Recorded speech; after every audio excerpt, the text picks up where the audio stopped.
Salut les amis, j'espère que tout va bien de votre côté. On se retrouve une nouvelle fois pour analyser le classement des 10 meilleurs jeux de la semaine sur le marché iOS dans le pays US. Bienvenue.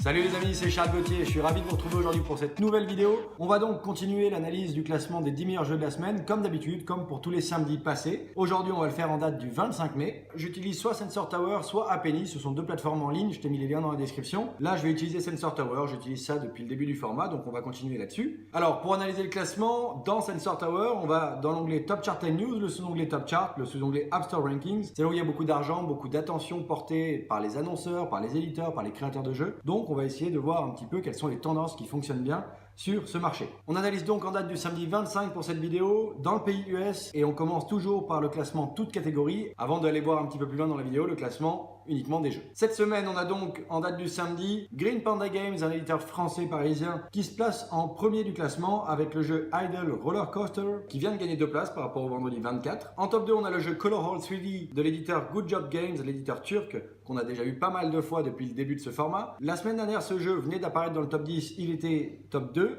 et il est encore une fois top 2 ce samedi. Donc on ira voir plus tard dans la vidéo si son classement a évolué dans la semaine. En top 3, on a le jeu Blockbuster de Voodoo, aussi un éditeur français qu'on a énormément vu dans ce classement parce que c'est un des meilleurs éditeurs au monde, si ce n'est le meilleur. Ce jeu-là était premier samedi dernier, là il est top 3. En top 4, on a un nouveau jeu qu'on n'avait pas vu dans le classement la semaine passée et d'ailleurs il a l'air de faire son entrée dans le classement probablement le samedi, on ira vérifier dans la suite de la vidéo parce que là il vient de gagner 53 places par rapport au vendredi. Donc il était en dehors du top 10 bien évidemment. En top 5, on a le jeu Amaze de l'éditeur Crazy Labs. Celui-ci on en a beaucoup parlé également depuis début mars, mi-mars et c'est celui qui ressemblait beaucoup à Roller Splat de l'éditeur Voodoo. Ils sont bien tirés la bourre pendant 2 mois. En top 6, on n'a pas un jeu, c'est Snapchat, donc je m'attarde pas dessus. En top 7, on a YOLO Q&A, c'est pas un jeu non plus, je m'attarde pas dessus. En top 8, on a le jeu Traffic Run de l'éditeur Geisha Tokyo Inc. C'est un jeu qu'on a déjà vu sur les semaines passées et qui est toujours présent dans le top 10. En top 9, on a le jeu Jetpack Jump de l'éditeur Quali. Celui-ci, il est également nouveau, on l'avait pas vu dans les semaines passées et d'ailleurs, il vient de prendre 36 places par rapport à vendredi 24. Donc peut-être que c'est également sa première journée dans le top 10. Et en top 10, on a Google Maps, donc un service, on va pas s'attarder là-dessus. Je vais donc passer à l'analyse du classement tous jeux confondus. Là, on avait 7 jeux sur 10 dans le classement toutes catégories confondues. Donc, dans le classement des jeux, on va avoir 3 petits nouveaux. En top 8, on a un nouveau jeu qu'on n'avait pas vu non plus les semaines passées. Un jeu, encore une fois, de Green Panda Games,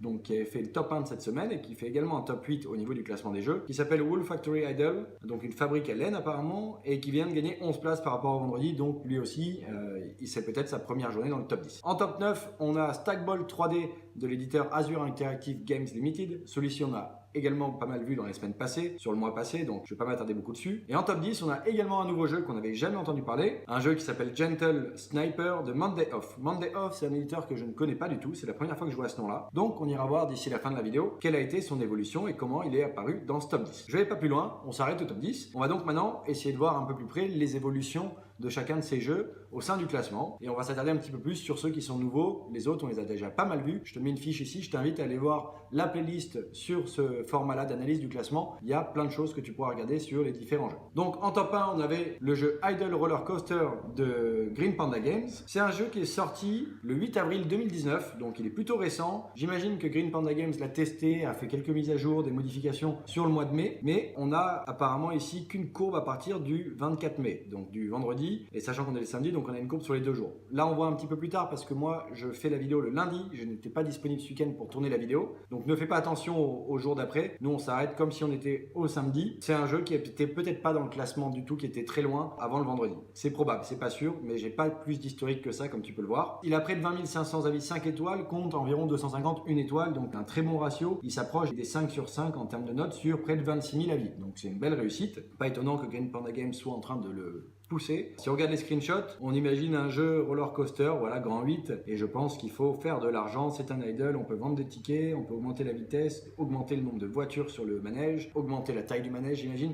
Voilà, c'est un idle, il faut progresser au sein du jeu, construire son parc, évoluer. Ça doit être lié à ça plus ou moins. Je peux me tromper, je suis pas allé vérifier. Un jeu, en tout cas aux couleurs très sympathiques, c'est très agréable à regarder. On remarque encore une fois les tendances qui sont présentes avec des couleurs à la fois brillantes mais également pastel, du contraste, des formes épurées, c'est simpliste, c'est agréable à voir. c'est low poly. Voilà, on est vraiment sur des tendances comme ça, on est en 3D, il y a vraiment des tendances qui sont en train de se dessiner. Voilà pour ce jeu, je ne sais pas trop quoi te dire de plus, on ira voir dans les semaines suivantes s'il se maintient dans ce top 10 et je pense qu'il a des chances vu les notes qu'il a. Maintenant ce sera à voir si le jeu est très rentable et donc que l'éditeur continue à le pousser, parce que ça coûte quand même beaucoup d'argent de mettre des jeux dans le top 10. Bravo à Green Panda Games cette semaine d'être top 1 avec Idle Roller Coaster. Passons donc au top 2, le top 2 c'est le jeu Color 3D de Good Job Games, un jeu qui était un peu similaire à Blockbuster de Voodoo qui est top 3 cette semaine. On l'avait vu samedi dernier, il était top 2, il est resté top 2 quelques jours, il est descendu top 3 et finalement il est remonté top 2. Donc voilà, il n'a pas beaucoup bougé, il n'y a pas grand chose de nouveau à dire sur ce jeu. Il a une moyenne supérieure à 4,5 sur 5 à environ sur 60 000 avis, donc plutôt intéressant. Si on regarde un petit peu la partie artistique de ce jeu, on remarque encore cette tendance de contraste visuel, de côté à la fois un peu pastel mais également brillant. C'est agréable, c'est sexy, ça donne envie de voir, d'aller plus loin. C'est intuitif pour les joueurs, donc c'est une très bonne chose. Donc voilà pour ce jeu. J'en ai parlé peut-être un peu plus la semaine dernière parce qu'il était tout nouveau, donc je t'invite à aller voir la playlist. On passe au top 3. Le top 3 c'est le jeu Blockbuster de l'éditeur Voodoo. Et si on regarde la courbe de ce jeu-là, on voit qu'il est monté quand même très rapidement dans le classement en 2-3 jours. Et depuis, il est resté top 1 pendant un bon bout de temps, pendant presque 2 semaines, bien 10 jours. Et donc samedi 18, il était premier. Il est resté premier tout le temps jusqu'à vendredi. Et là, samedi, il est passé top 3. Donc il vient de perdre les 2 places au bout d'une semaine. On verra bien dans les semaines prochaines s'il reste sur ce podium.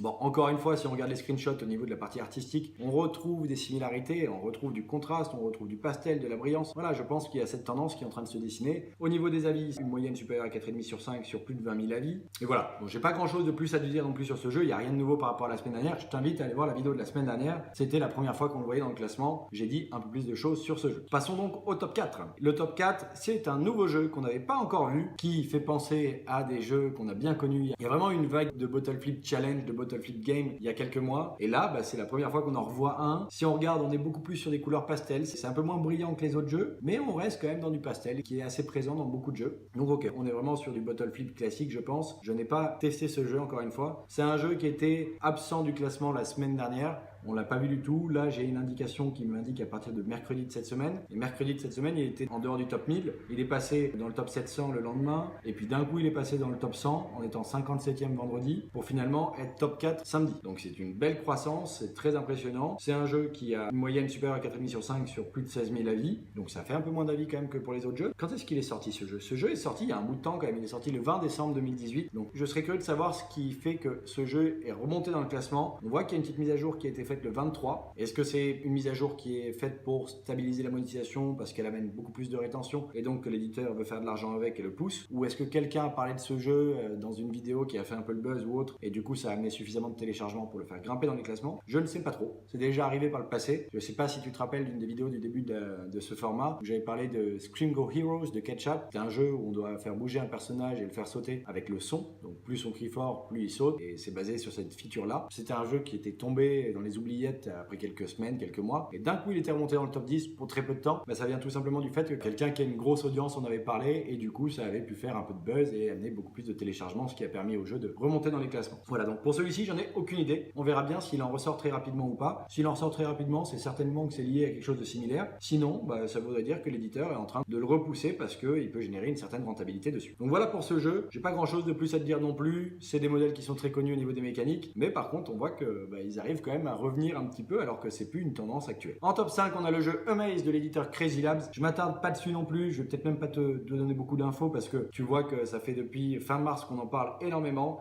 Il est resté dans ce top 10 tout le long et il est toujours présent dans ce top 10, donc il n'y a rien de nouveau à dire sur ce jeu. Il n'y a pas eu de mise à jour depuis début avril, mais voilà, c'est un jeu qui performe très bien, c'est un jeu qui est très similaire à Roller Splat de Voodoo, d'ailleurs qui n'est plus présent dans le top 10. Il était sorti déjà une fois du top 10 il y a quelques jours, mais là apparemment il a l'air d'en être bien sorti parce qu'il approche plutôt du top 20 que tout proche du top 10. On sait jamais, il pourra peut-être remonter dedans. Donc voilà, j'ai pas grand chose de plus à te dire sur ce jeu qu'on a vu et revu dans ce format vidéo. On va donc passer au top 6. Le top 6 c'est également un jeu qu'on a vu sur le mois passé. Il a pas mal fluctué cette semaine finalement parce que samedi dernier il était top 9, il est passé dans le top 12 le lendemain et finalement il est refluctué vers le top 5 dans la semaine pour se retrouver top 8 cette semaine du classement des jeux. Donc je vais pas m'attarder beaucoup plus sur ce jeu là, c'est un jeu qui est bien noté avec une moyenne supérieure à 4,5 sur 5 sur près de 60 000 avis. On retrouve encore une fois des couleurs très contrastées, brillantes, celles-ci sont un peu plus saturées, plus brillantes encore. On s'éloigne un peu du pastel, mais voilà, on remarque qu'il y a beaucoup de jeux qui sont dans du pastel, dans du shiny également. C'est un jeu qui a l'air de bien performer, en tout cas qui a quand même une certaine stabilité. Donc affaire à suivre, pour le moment il est bien présent dans ce top 10, bravo à eux, on verra si ça continue. J'enchaîne donc avec le top 7 7, le top 7, c'est le jeu Jetpack Jump de l'éditeur Quali. C'est un jeu qui a l'air d'être sorti le 13 mai, donc il est tout récent. Et en effet, bon, là au moins on a la courbe depuis le début. Quand il est sorti, il était entre le top 1000 et le top 1500 pendant une semaine. À partir du 22 mai, il rentre dans le top 1000 et d'un coup, en 3 jours, il passe dans le top 50 et samedi 25, il est dans le top 10. C'est une très belle croissance. Mais si on regarde ce jeu, on retrouve encore une fois des similarités en termes de visuel. On est plus sur du pastel là, mais il y a pas mal d'effets visuels qui amènent de la brillance également au jeu. C'est un système de triple saut, un peu comme le saut à longueur qu'on pourrait voir aux Jeux Olympiques, mais avec un personnage qui va voler au lieu de sauter dans le sable. Donc on a différentes mécaniques pour pouvoir faire progresser notre joueur et aller de plus en plus loin. Ça fait penser aux mécaniques de Baseball Boy ou des choses comme ça de l'éditeur Vodou. Il y a une vraie tendance sur ce type de jeu également. Je sais pas si c'est ceux qui arrivent à toucher le mass market le plus large, mais en tout cas c'est des jeux qu'on voit souvent dans le top 10. Au niveau de ses notes, il a moins de 5000 avis. Il faudra voir comment ça se stabilise dans le temps, mais apparemment sur ces 5000 avis, il a une moyenne à peu près de 4,5 sur 5. Donc on observera dans les semaines suivantes ce qu'il va donner. Est-ce qu'il va rester dans ce top 10? Est-ce qu'il va performer davantage ou est-ce qu'il va en sortir? Je ne sais pas trop, c'est difficile à dire, mais ce sera très intéressant de voir si ces types de jeux, ces mécaniques de jeu performent et peuvent permettre de laisser des jeux dans le top 10. Donc voilà pour Jetpack Jump de l'éditeur Quali. On verra bien ce que ça peut donner samedi prochain. Passons au top 8. Le top 8, c'est Wolf Factory Idol, encore une fois de Green Panda Games. Donc Green Panda Games a 2 jeux dans le top 10 cette semaine. Bravo à eux. Et là, si on regarde la courbe est assez étonnante, moi je trouve. On n'a que 2 points. On a un point au 3 mai et on a le prochain point au 24, à vendredi là. Il n'y a rien d'autre. Très étonnant. Je ne sais pas trop pourquoi. On va regarder la date. C'est un jeu qui est sorti début janvier 2019, le 10 janvier. Il a été mis à jour une dizaine de fois depuis, avec pas mal de versions. Je pense que le studio qui a bossé dessus ou Green Panda Games,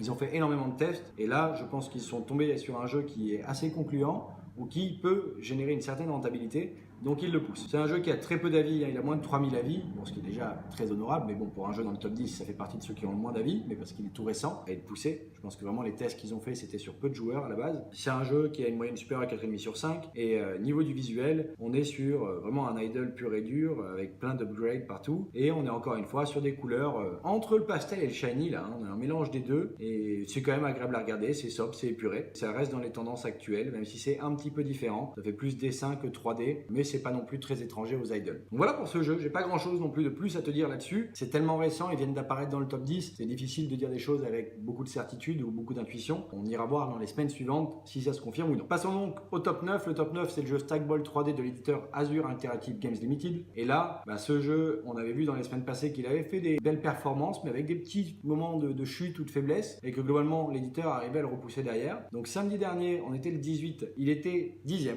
et dans la semaine, il est resté globalement 10e, 9e, 10e, pour finalement terminer 14e du classement toutes catégories confondues, et il est encore présent dans le top 10 dans le classement des jeux. Et là encore, j'aimerais m'attarder sur le visuel encore une fois, parce que si on regarde bien, on est encore sur des contrastes très importants, on est sur des couleurs shiny, il y a quand même des dégradés de couleurs, il y a des zones qui font penser un peu plus à des couleurs pastel, mais là il y a un peu plus de brillance dans ce jeu-là, donc c'est très intéressant à voir. C'est un jeu, pour faire simple, qui est à 110 000 avis, avec une moyenne supérieure à 4,5 sur 5, donc une jolie performance. Je m'attarde pas beaucoup plus dessus, on en a pas mal parlé dans les semaines passées, je t'invite à aller voir la playlist. Passons donc au top 10, le Gentle Sniper de Monday Off, donc un éditeur que je connais pas du tout, et un jeu que j'avais jamais vu, pourtant un jeu qui est sorti il y a quelques temps, mais voilà, ils ont dû faire pas mal de tests, essayer de le pousser, de voir s'il était rentable ou pas, puis finalement ils ont essayé de mettre un peu plus le paquet, parce que là il a une courbe plutôt croissante et constante vers le top 10. Je ne sais pas en quoi consiste ce jeu, mais vraiment pas du tout. C'est un sniper, faut sniper n'importe quel type d'objet, je ne sais pas trop comment ça marche, j'ai aucune idée du gameplay que c'est. C'est un jeu qui incite le joueur à viser un élément, je sais pas si on gagne plus ou moins de points selon là où on vise sur l'objet qui est affiché. On pilote d'abord un axe puis l'autre, le déplacement a l'air quand même assez rapide, donc il faut une bonne dextérité je pense sur ce jeu, c'est qu'une pure intuition, je l'ai pas essayé. Si on regarde ses avis, il a un peu plus de 7000 avis et une moyenne qui a l'air d'être supérieure à 4,5 sur 5. C'est un jeu qui est sorti également début janvier, le 16 janvier, qui a eu plusieurs mises à jour, je dirais presque une vingtaine à l'œil là. Il y en a eu quand même pas mal ces derniers temps là, depuis qu'il monte dans le classement ici, depuis début mai. Il a été mis à jour 6 fois, donc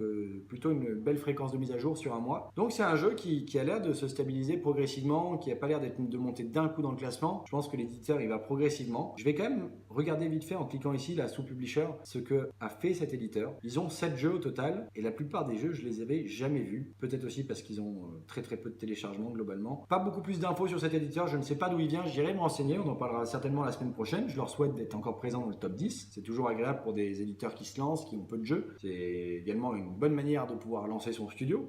Mais bon, il faut avoir la chance de pouvoir évidemment être dans ce top 10 ou au moins d'avoir un jeu rentable et bien présent dans le classement. Donc on ira suivre un petit peu ce que ça peut donner sur ce jeu dans les semaines suivantes en espérant qu'il puisse être encore là. Mais c'est pas sûr, on verra bien. Voilà pour cette semaine. On a donc une semaine assez intéressante parce que si on regarde le classement tout jeu confondu, je ne reviens pas au classement de tout app confondu, il y a Green Panda Games cette semaine qui met 2 jeux dans le top 10, donc bravo à eux. C'est des éditeurs français. À l'inverse, Vaudou, la semaine dernière, on avait mis 4 et c'était également une très très belle perf de la part de Vaudou parce que je crois que c'était la première fois depuis qu'on fait le format qu'ils ont 4 jeux vidéo dans le classement, tous jeux confondus, sur les 10 premiers. Cette semaine, ils sont un peu moins bons, Vaudou, malheureusement. Ils ont Blockbuster qui est toujours présent en étant dans le top 3, donc sur le podium, mais ils n'ont plus d'autres jeux dans le top 10, tous jeux confondus. Je vais regarder rapidement jusqu'où ils sont sortis. Roller Splat est passé top 13, tous jeux confondus. Il y en a un qui est loin, non? Il est passé où?